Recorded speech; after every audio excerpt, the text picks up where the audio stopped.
9 mars 2026, peuple d'Afrique, recevez nos salutations comme d'habitude. La coopération Sud-Sud contre le terrorisme, si cette coopération est sincère, ça peut beaucoup apporter. Parce qu'aujourd'hui, les pays de l'AES sont vraiment expérimentés, ont acquis beaucoup d'expérience dans la lutte contre le terrorisme. Parce que certains de nos frères, à tort ou à raison pour le moment, je pense, sont en train de se tromper lourdement en voulant compter sur une coopération quelconque avec les fabricants, avec les auteurs, les maîtres, les sponsors des terreaux.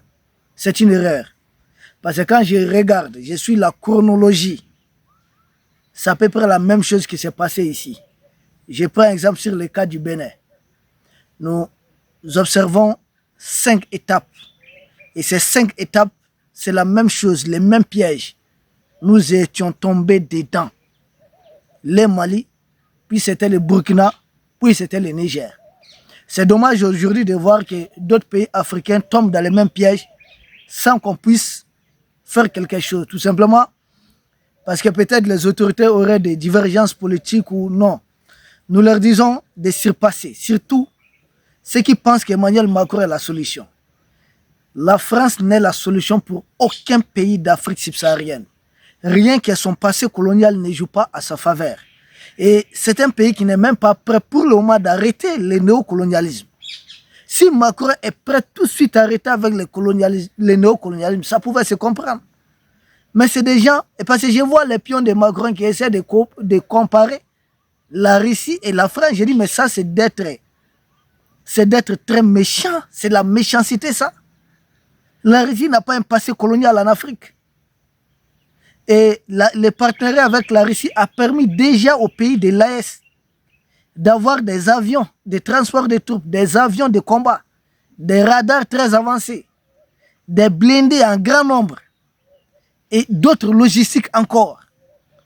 Avoir bénéficié d'une formation de qualité, des renseignements de qualité, jusqu'à être en mesure d'escorter des citernes, là où la jeune française a entraîné des terreaux par des forces ukrainiennes et autres. Tout ça, c'est un partenariat fiable. C'est ce partenariat qu'il faut proposer aux pays africains. Nous comprenons qu'ils tiennent certains des dirigeants africains ici à la gorge. S'ils tentent quelque chose, ils ont déjà des gens bien positionnés qui vous risquent de les renverser. Rassurez-vous, nouez des partenariats solides avec les pays de l'Est. Quiconque tente de vous renverser, nous allons intervenir. Macron ne peut rien. Il est temps que l'Afrique s'émancipe.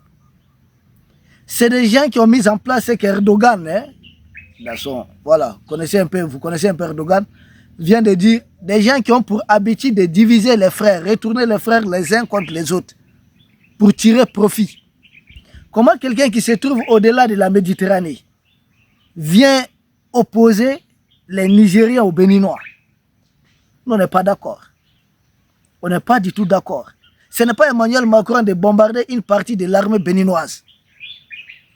Il faut régler. Il y a des trucs qu'on règle ça à la maison. La jeune française a bâti sa puissance sur l'exploitation, le vol, le pillage des pays africains. Et ça se passe par le néocolonialisme. J'ai noté 5 étapes et je vois la même chose qui est sur le point de se répéter. Je dis bien même chose. La première étape, comme ça a commencé d'ailleurs ici, qu'est-ce qu'on dit? Coopération militaire avec la France. Formation, assistance et équipement. Formation, assistance et équipement. Si nous prenons le cas du Bénin, ça c'est en 2022. 2022, combien de militaires béninois ont été formés? Combien ont été équipés? Et combien ont été assistés au combat? Ça n'a pas existé.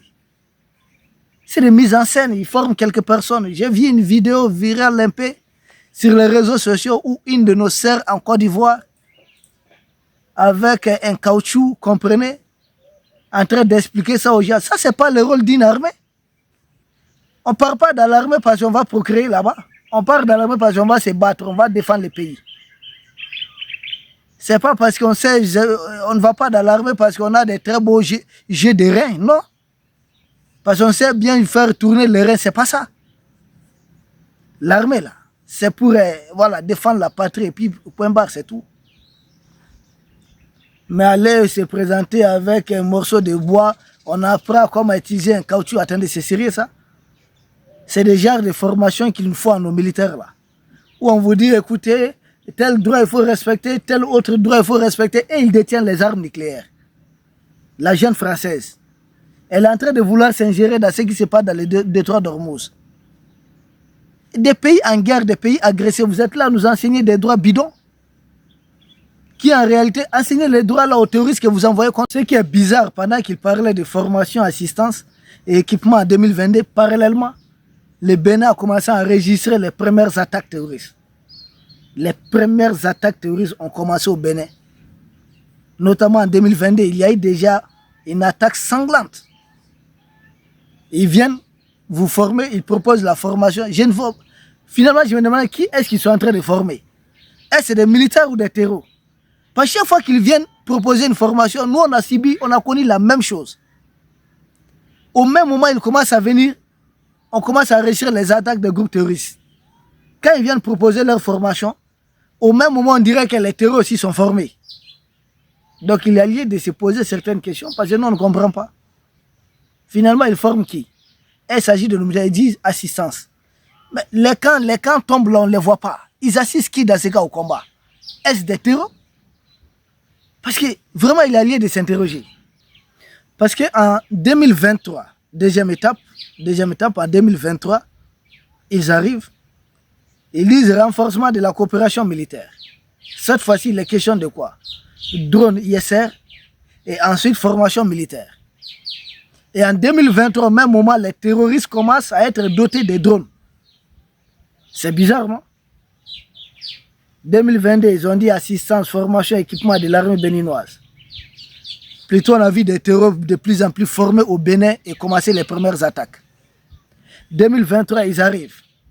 Ils disent que l'armée du Bénin serait dotée de drones ISR et on va renforcer la formation des militaires. Et en 2023, les terroristes commencent à être dotés de drones. Souvenez-vous de l'embuscade contre l'armée malienne à Tinzaouaten, c'était des drones qui étaient utilisés. Parallèlement, en 2023 au Bénin, le pays enregistre encore plusieurs attaques, des attaques terroristes. Et certaines de ces attaques sont favorisées à l'aide de certains drones kamikazes utilisés par des terroristes. Alors ça pose problème. Normalement, c'est l'armée du Bénin qui était censée bénéficier des drones. Mais nous voyons que les attaques transfrontalières continuent. Bénin, Burkina et un peu le Niger. Et les terroristes sont de plus en plus dotés de drones. Il y a lieu de s'interroger sur cette forme d'aide.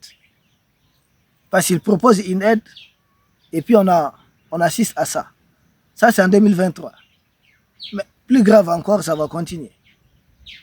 En 2024, ils reviennent encore avec une autre proposition qui sera encore très désastreuse. Il s'agit de la troisième proposition. Ils disent en 2024 que la coopération militaire est renforcée. Avec quoi cette fois-ci? Souvenez-vous, la première étape, c'était assistance, formation, équipement. Deuxième étape, les drones ISR et formation. Troisième étape cette fois-ci, qu'est-ce qu'ils disent? Ils disent partage des renseignements. Partage des renseignements. Au même moment, dans la sous-région, au même moment, nous assistons à beaucoup d'attaques dans la région. Ce n'est pas que le Mali, ce n'est pas que le Burkina, ce n'est pas que le Niger, ce n'est pas que le Togo, ce n'est pas que le Bénin. De plus en plus d'attaques. On ne va pas citer le Nigeria même. Mais dans tout ça, là, c'est des Africains qui meurent, c'est des Africains qui tombent.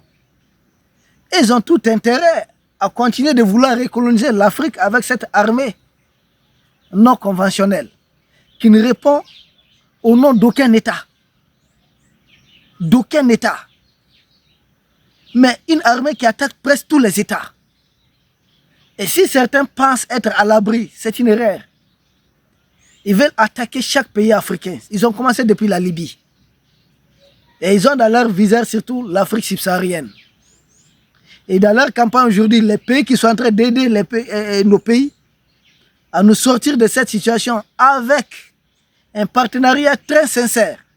Des pays qui envoient même leurs propres enfants mourir contre ces terreaux. Pour eux, il faut s'attaquer à ce partenariat, à cette coopération. C'est pourquoi quand il y a moindre chose dans le monde, les Chinois ne sont pas des partenaires sincères. Et mais avec le temps qui passe, les États-Unis et autres disent que ce sont les Russes qui sont en train d'aider les Iraniens. Que ce sont des Chinois qui aident les Iraniens. Donc les choses sont en train d'éclaircir, d'être éclaircies, d'être clarifiées. Le temps est le second nom de Dieu. Mais c'était des agents de la DGSC à la manœuvre. Tout ça pour briser les partenariats sud-sud, briser les partenariats entre la Russie et puis les pays africains. Peuple d'Afrique, ils ont dit partage des renseignements. On dirait que ce sont les terroristes qui ont bénéficié de plus de renseignements. Parce qu'au même moment, il y a eu tellement d'attaques terroristes en 2023 dans la sous-région. Ah oui, surtout 2023-2024. En 2024, beaucoup encore. On dit, est-ce qu'ils ne partagent pas les renseignements avec les terroristes?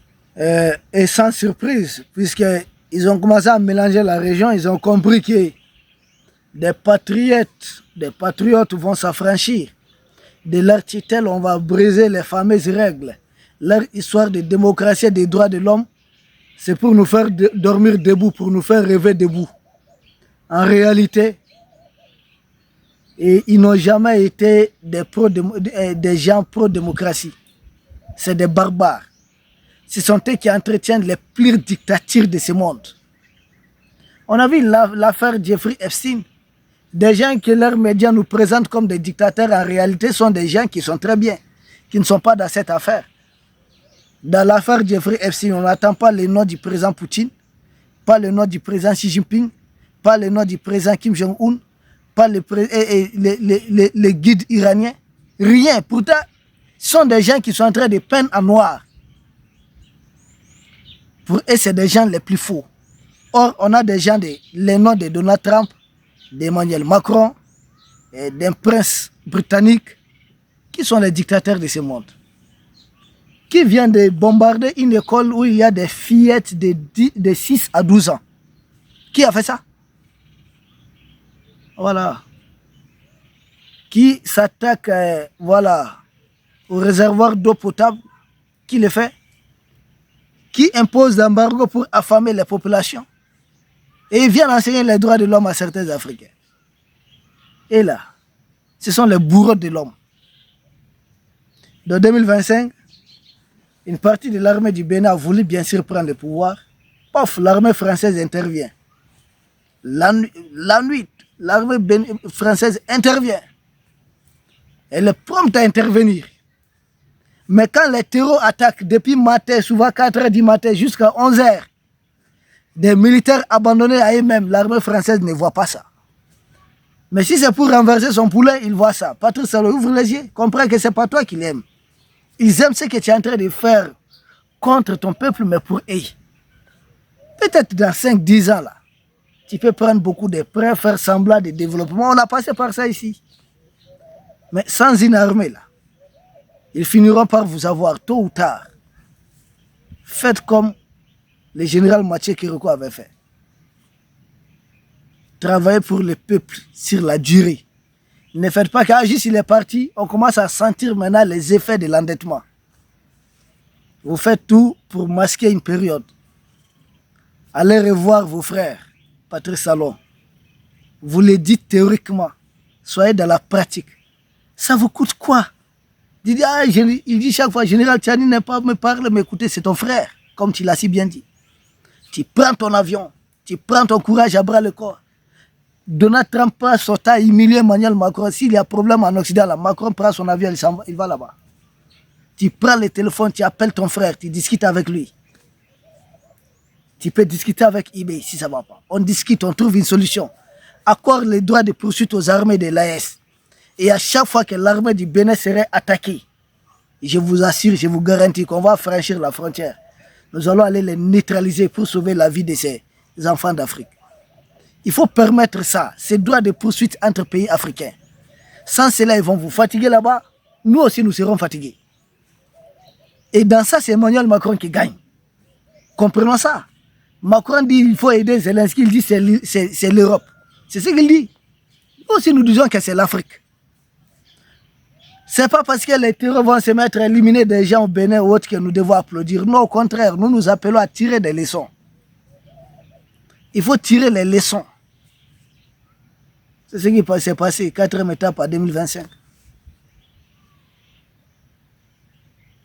Et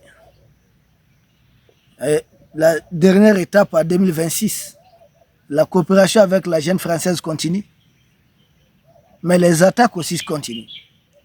Depuis que nous avons accepté de recevoir les bases de ces gens-là, les mêmes qui ont armé les terreurs en Libye, les mêmes qui prétendent vouloir combattre les mêmes terreurs qu'ils ont armés en Libye, ici en Afrique subsaharienne, sont-ils plus intelligents ou bien c'est nous qui ne voulons pas comprendre?